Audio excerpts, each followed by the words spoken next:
dibicarakan terkait dengan Pilpres 2024 adalah masih kuatnya peranan Jokowi, atau kita anggap sebagai Jokowi faktor lah ya, sebagai salah satu elemen yang turut menentukan hasil Pilpres gitu ya.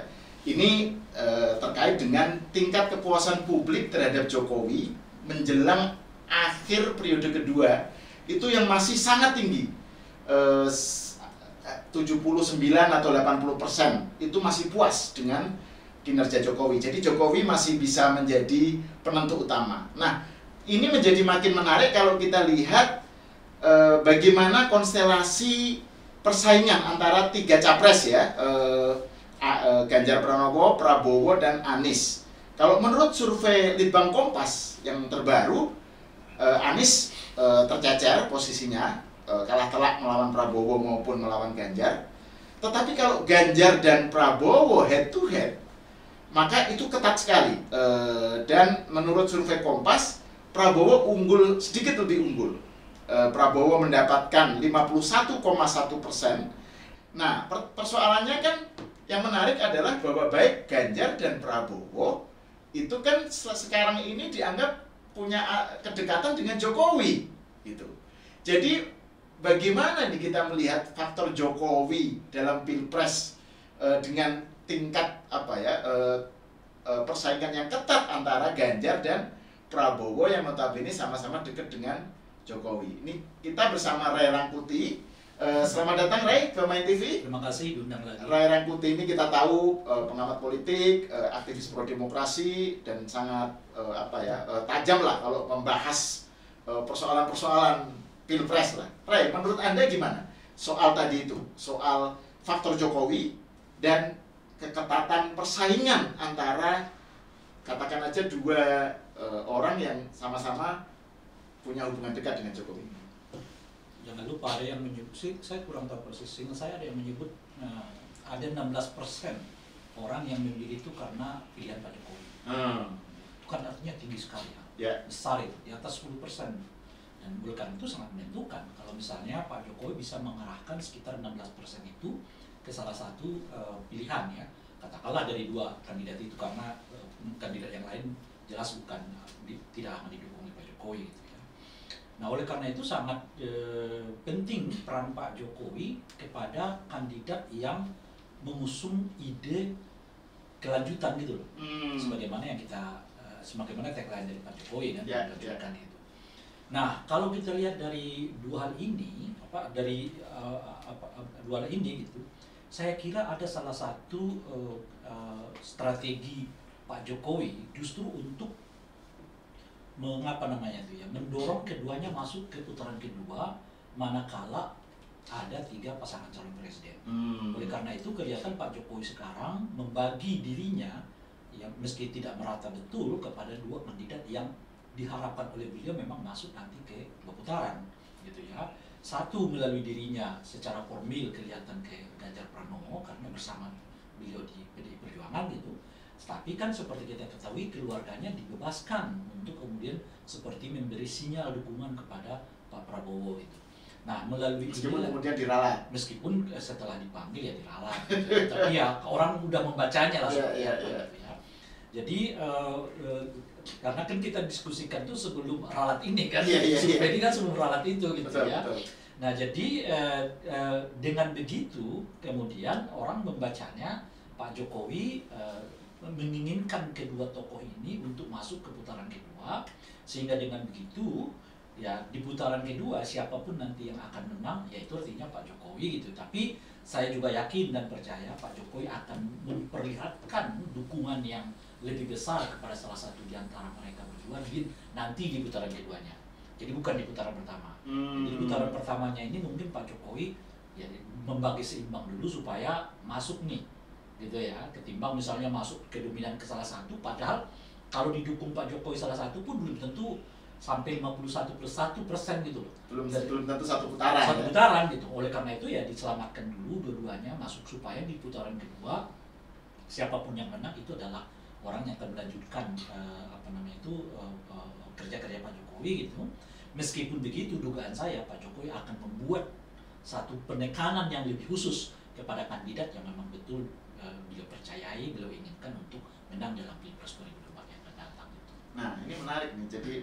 Jadi ini berarti kalau menurut Ray ini masih harus menunggu bagaimana hasil putaran kedua lah ya. Nah, tetapi gini Ray, kalau dari kita lihat manuver dan gerakan dinamika yang terjadi pada relawan ya, relawan Jokowi lah terutama kan. Kan ini banyak perdebatan ya, banyak perbincangan mengenai relawan Jokowi yang terbelah gitu ya. Misalnya kayak Musra kemarin, Projo kan, Pak Jokowi tidak menyatakan eksplisit dukungan pada siapapun ya, baik Ganjar maupun Prabowo, tetapi kan dia nyebut beberapa istilah atau kriteria lah, berani dan apa yang kemudian sejumlah orang Projo mengaitkannya dengan dukungan Jokowi kepada Prabowo, gitu kan. Terus belum lagi soal Prabowo soal Ganjar tadi yang Anda sebutkan. Tetapi di sisi lain kan Pak Jokowi juga relawan Jokowi juga banyak yang mendukung Ganjar ya gitu loh. Dan ini bagaimana Anda melihat relawan, karakteristik relawan ini loh. Relawan Jokowi dalam kaitannya dengan soal Pilpres 2024 ini? Saya kira ada dua ya. Pertama tentu karena Pak Jokowi belum secara tegas menyatakan beliau dukung siapa gitu ya. Jadi masih itu yang saya sebut tadi, masih memperlihatkan kemungkinan Pak Prabowo juga didukung oleh beliau meskipun tidak langsung tapi melalui keluarganya gitu. Tapi ada faktor kedua menurut saya yang cukup serius. Apa itu gitu? Kemampuan relawan mengidentifikasi salah satu di antara dua pasangan capres yang dekat dengan Pak Jokowi ini sebagai diri mereka gitu. Ini menurut saya berbedanya dengan katakanlah pemilu 2014 yang lalu ketika Pak Jokowi didorong oleh relawan. Relawan itu menganggap ya Pak Jokowi itu adalah kita gitu, bukan siapa-siapa gitu. Dan di saat itulah kemudian partai ikut dengan apa yang didorong oleh relawan ini kan. Di 2024 tagline-nya waktu itu Jokowi adalah kita gitu. Itu tagline yang sangat pas gitu kan. Relawan memandangnya dia gitu. Sehingga dengan begitu relawannya bergerak tanpa ada instruksi, tanpa ada ini membiayai diri sendiri, macam-macam dan seterusnya. Dan tanpa harus dia punya kaitan dengan PDIP gitu ya. Ya seterusnya gitu. Nah situasinya agak terbalik saya lihat di 2020 menjelang 2024 ini gitu. Relawan itu seperti dibentuk oleh partai, itu satu. Nah yang kedua, partai dalam hal ini katakanlah misalnya PDI Perjuangan terlihat ingin lebih dominan dibandingkan dengan relawan-relawannya gitu. Jadi ini kalau kita bicara tentang Ganjarnya ya. Ganjarnya, itu. Enggak, asumsinya ini kan begitu kelihatan Pak Jokowi bersama dengan Ganjar di deklarasi, itu kan yang formil kan. Mestinya kan relawan nangkap ya, artinya Pak Jokowi ke ke Ganjar kan gitu. Kenyataannya enggak, karena masih ada hambatan psikologik dari relawan ini ke Ganjarnya gitu. Hambatan itu kenapa gitu? Karena Ganjarnya terlihat lebih dominan wajah partainya dibandingkan dengan wajah kita sebagai relawan gitu loh kira-kira. Ini maksudnya relawan yang di luar PDIP ya? Itu tentu tidak ada, kalau di bawah koordinasi PDI ya bukan relawan. itu orang partai gitu. Iya kan? Yang kita sebut relawan ini adalah memang mereka non struktur partai gitu ya. Nah, oleh karena itulah kemudian karena ditambah dengan tidak adanya pernyataan yang cukup tegas kelihatan dukungan Pak Jokowi kepada Ganjar gitu ya, mengakibatkan sebagian relawan ini pindah gitu. Artinya kan relawan mengatakan Pak Jokowi juga nggak ada masalah dengan Pak Prabowo, kenapa kita nggak ke Pak Prabowo kan, kira-kira gitu. Kalau ada hambatan di internal partai politik terhadap relawan ini gitu. Jadi apa artinya gitu? Artinya semakin kuat PDI Perjuangan mencitrakan ya Ganjar itu sebagai orang partai ya PDI Perjuangan dalam ini, maka besar kemungkinan semakin menyempit juga ruang bagi relawan untuk masuk ke situ, dan oleh karena itu pilihannya adalah kepada Pak Prabowo, yang Pak Prabowo pun dianggap ya kan bagian dari orang yang akan melanjutkan pembangunan yang dicapai oleh Pak Jokowi, meskipun intensitasnya nggak setinggi kepada Ganjar Pranowo gitu. Jadi hambatan psikologik inilah menurut saya yang membuat sekarang mengapa kelihatan Ganjar agak sulit naik gitu ya, sementara Pak Prabowo meningkat. Kalau mereka head to head gitu, justru Pak Prabowo sedikit lebih unggul dibandingkan dengan Pak Ganjar gitu. Di samping tentu saja masih ada yang membekas soal Piala Dunia 2000 usia 21 itu gitu ya. Tapi itu tidak mudah lah ya untuk di apa namanya itu ya diubah gitu. Nah, jadi ini menarik karena dibandingkan dengan 2014 ya. Kan waktu itu Jokowi adalah kita itu kan populer banget. Jadi kesannya memang Jokowi itu adalah capres pilihan rakyat lah gitu ya, pilihan. Memang kenyataan bukan hanya pilihan PDIP gitu. Nah, kalau sekarang menurut Anda masih sulit ya menyebut Ganjar adalah kita, gitu sulit ya? Atau memang nggak bisa gitu atau gimana? Sekarang ini persoalannya, saya kira bukan relawannya yang sulit menyebut itu gitu. Ganjar adalah kita gitu. Tapi ada sikap apa namanya itu ya, defensif dari partai yang seolah-olah ingin memisahkan relawan dengan Ganjar gitu loh. Bahwa relawan ini milik partai, Ganjar boleh dukung. Kan kalau capres ini milik partai, relawan boleh dukung gitu. Iya, Ganjar ini milik partai, relawan boleh dukung gitu. Kalau di 2014 ini kan adalah Jokowi milik rakyat, kami fasilitasi untuk jadi calon presiden gitu loh. Jadi partai adalah sektor kedua, sektor pertamanya adalah relawan gitu. Nah sekarang kelihatan diubah, sektor pertama adalah partai, sektor kedua adalah relawan gitu.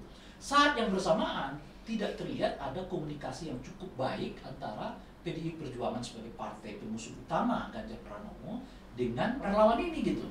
Nah, apa artinya ya? Itu tadi, ya relawan kan juga bukan orang yang terikat secara struktural, emosional atau apa. Namanya juga relawan. Iya, itu kan volunteerism ya, volunteerism orang sukarela, dukung seseorang dan sebagainya gitu ya. Nah, saat yang bersamaan ada perubahan definisi kelihatan ya, bukan definisi perilaku relawan kan.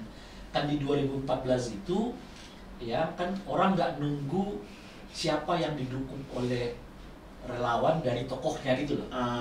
Ya kan, artinya tokohnya ngomong dulu baru relawan bergerak, enggak. Nah sekarang ini kelihatan kan Pak Joko apa namanya relawannya itu adalah nunggu apa kata tokohnya gitu. Itu bedanya. Nah karena Pak Jokowi belum sekarang ngomong secara tegas kemana beliau akan berlabuh, ya relawannya kemudian bisa kemana-mana kan, masih cair gitu, bisa ke Pak Ganjar, bisa ke Pak Prabowo gitu. Karena ada perilaku relawan yang berubah. Kalau 2014 kita relawan lah yang menentukan kemana tokoh gitu. Kalau sekarang relawan ditentukan oleh tokoh gitu. Itu bedanya. Nah terus ini Ray, kan beberapa hari lalu kan ada tulisan dari Adian ya, Adian Napitupulu, ketua tim relawan PDIP lah ya, yang bilang 7 kemenangan Pak Jokowi lah. Jadi intinya dia bilang bahwa kemenangan Pak Jokowi dan keluarganya ya, yang betul-betul bahkan dibandingkan dengan keluarga Soekarno aja itu masih banyak yang diperoleh oleh Pak Jokowi ya, dengan didukung sepenuh hati oleh PDIP. Seluruh energi dan sumber daya PDIP dikerahkan untuk 7 kemenangan Pak Jokowi dan keluarganya gitu. Terus kemudian kan ada bantahan ada yang mengkritik pandangan bahwa seakan-akan implisit Adian menyatakan bahwa Pak Jokowi itu harus berterima kasih lah kepada PDIP karena sudah menang banyak, itu menang berkali-kali. Padahal menurut pengkritik ya, saya baca di medsos lah, justru sebaliknya yang terjadi. Jadi justru Pak Jokowi itu sebagai pemenang Pilpres, dan PDIP lah yang harusnya memberi apresiasi kepada Pak Jokowi. Jadi maksudku ini dinamika soal PDIP dan relawan atau pandanganmu terhadap tulisan Adian itu gimana deh? Ya itu yang saya sebutkan dari awal tadi. Ini kan ada upaya untuk memisahkan antara relawan dengan partai gitu. Menurut saya itu langkah yang nggak strategis dari PDI Perjuangan gitu ya. Karena ada waktunya nanti di mana partai full dominan terhadap kandidat itu. Nanti pada masa kampanye. Itu kan semuanya partai yang bergerak, nggak ada relawan tuh. Kemana pergi itu kan tim sukses calon presiden yang dibentuk partai inilah nanti yang akan mengarahkan capres ini gitu. Jadi sebelum sampai ke tahap kesana, menurut saya lebih bagus kalau Ganjar itu dipublikkan. Nanti kami ada masanya nanti kalau waktu kampanye di mana Ganjar milik partai gitu loh kira-kira. Itu yang setelah ditetapkan sebagai calon presiden kan kira-kira Oktober nanti sampai kepada Februari kan di pelaksanaan pilpresnya gitu. Itu satu. Nah yang kedua, sikap eksklusivisme bahwa seolah-olah partai lah yang paling dominan untuk menentukan kemenangan seseorang, itu menurut saya bertolak belakang dengan sistem yang kita pakai. Pada saat yang bersamaan mau mengatakan rakyat itu gak ada apa-apanya gitu, itu salah besar, itu salah strategi besar. Jadi bukanlah meminta, kalau Anda sebutkan tadi Adian seolah-olah mau mengatakan kamilah yang memfasilitasi Jokowi untuk menang, dan oleh karena itu Jokowi mestinya mungkin ya bahasa yang lain berterima kasih kepada partai itu. Dan harusnya memang naturalnya itu konsekuensi logisnya harus mendukung Ganjar. Oh iya, it's okay. Jadi kok malah memberi angin ke Prabowo gitu loh, kira-kira arahnya kan ke situ. Okay. Menurut saya itu juga tidak tepat karena mestinya mereka melihat faktor yang sudah relawan ini gitu. Kan relawan lah yang sebelumnya berjibaku untuk terus mendorong ya Pak Jokowi sebagai calon presiden, mengawalnya sampai kemudian dipilih pada periode pertama dan begitu juga dipilih pada periode kedua.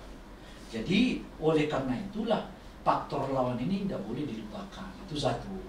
Dan oleh karena itulah kalau PDI-nya mau terus-menerus ya memperlihatkan apa istilahnya itu ya calon-calon mereka itu terpilih, mestinya hubungan dengan relawan itu dirawat, bukan dipisah-pisahkan, bukan dipertentangkan, bukan seolah-olah kami gitu. Dalam sistem pemilihan langsung yang seperti yang sekarang, mestinya partai jadi fasilitator aja, jangan merasa sangat dominan gitu. Fasilitator aja, apa yang menjadi kehendak publik, apa yang menjadi pilihan publik difasilitasi oleh partai politik. Jadi jangan tampil seolah kamilah yang paling menentukan gitu. Kalau Anda melakukan itu, ya tentu akan berjarak dengan para pemilih, dan itu punya potensi kemudian pemilih akan balik badan. Jangan-jangan, ini jangan-jangan ya, saya nggak tahu gitu. Jangan-jangan kenapa sampai sekarang kelihatan kesulitan Ganjar ini agak naik itu karena problem itu. Itu dominannya wajah partai di hadapan Ganjar Pranowo, yang semestinya Ganjar itu dijadikan milik publik sampai kemudian ada masanya, yaitu tahapan kampanye di mana ia full dominan adalah partai politik. Nah ini pertanyaan terakhir ya. Menurutmu kalau kita kembali ke ini survei Litbang Kompas ya, dengan head to head antara Ganjar melawan Prabowo yang sangat ketat, menurutmu kalau andekan katakan aja kita berandai-andai lah, kamu sebagai pengurus PDIP lah atau orang PDIP, apa yang harus dilakukan supaya si Ganjar ini bisa leading lagi melawan Prabowo, dan apa yang harus dilakukan oleh tim Prabowo supaya dia leading gitu. Jadi ini kamu membayangkan sebagai kalau tim Ganjar harus melakukan apa, tim Prabowo harus melakukan apa. Kan ini kita dua-duanya. Ini jangan dibicarakan di sini. Oh gitu ya. Mahal itu soalnya. Oh gitu ya. Oke. Tapi satu hal yang saya mau katakan, kembalikan Ganjar kepada publik. Gitu ya. Saya kira sulitnya suara Ganjar itu terkerek sekarang melampaui Pak Prabowo, karena orang menganggap Ganjar itu bukan lagi kita gitu loh. Ganjar itu adalah partai gitu. Nah, meskipun Pak Prabowo kelihatan adalah partai, tapi ada alternatifnya, orang mungkin akan pindah ke sana gitu. Nah, oleh karena itulah kembalikan dia kepada publik, ya, Ganjar adalah publik, dan memang betul, karena kan sebetulnya ya kalau kita mau bicara 20-30% elektabilitas Ganjar itu lebih karena memang kinerjanya gitu loh. Kinerja bukan pengertian, jangan dihubungkan dengan Jawa Tengah ini gitu, enggak. Maksudnya kinerja itu artinya dia main di YouTube, main di ini, itu maksud saya. Itu yang saya sebut kinerja dia untuk mempromosikan dirinya, itu yang saya mengatakan. Jadi enggak ada hubungan dengan kinerja pemerintahannya gitu ya. Jadi kinerja dia untuk mempromosikan dirinya itu saya kira 30% itu dia dapat gitu. Nah, partai jika mau ya harus mendorong dia sampai ke angka 50% gitu. Jadi jangan sampai yang 30% yang sudah diraih oleh Ganjar itu melalui kerja-kerja katakanlah ya pribadinya itu kemudian justru dieliminasi lagi oleh partai dengan mengatakan ini milik partai gitu. Nah justru karena itulah ya dia harus diturunkan kembali, dia milik publik, milik kita bersama, kita dukung bersama, kira-kira gitulah ya, partai akan memfasilitasinya gitu. Jadi jangan muncul seolah-olah partai tidak dominan dibandingkan dengan relawan gitu. Karena pada akhirnya kemudian Ganjar itu ya PDI Perjuangan, agak berbeda antara Ganjar dengan Pak Jokowi. Itu mungkin perlu diketahui oleh PDI Perjuangan gitu. Karena Ganjar itu 20 tahun karirnya itu ya di PDI Perjuangan. Bahkan beliau tidak berani mengatakan dengan tegas akan jadi calon presiden, selalu mengatakan tunduk kepada Ibu Mega, tunduk kepada Ibu Mega gitu. Dan ujian terakhirnya adalah soal Piala Dunia U21 itu kan, ya, dia ngambil U20 ya. Jangan kamu tambah U20, sorry, U20. Dan dia berani mengambil resiko elektabilitas turun gitu ya, untuk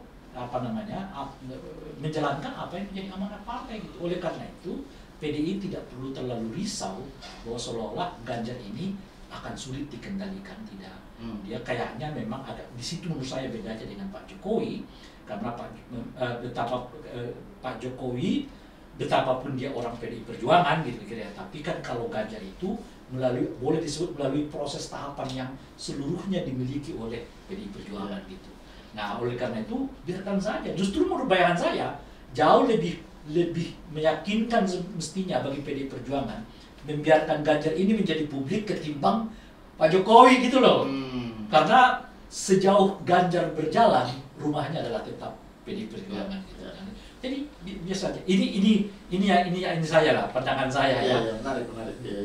Oke, terima kasih Ray Rangkuti atas diskusinya.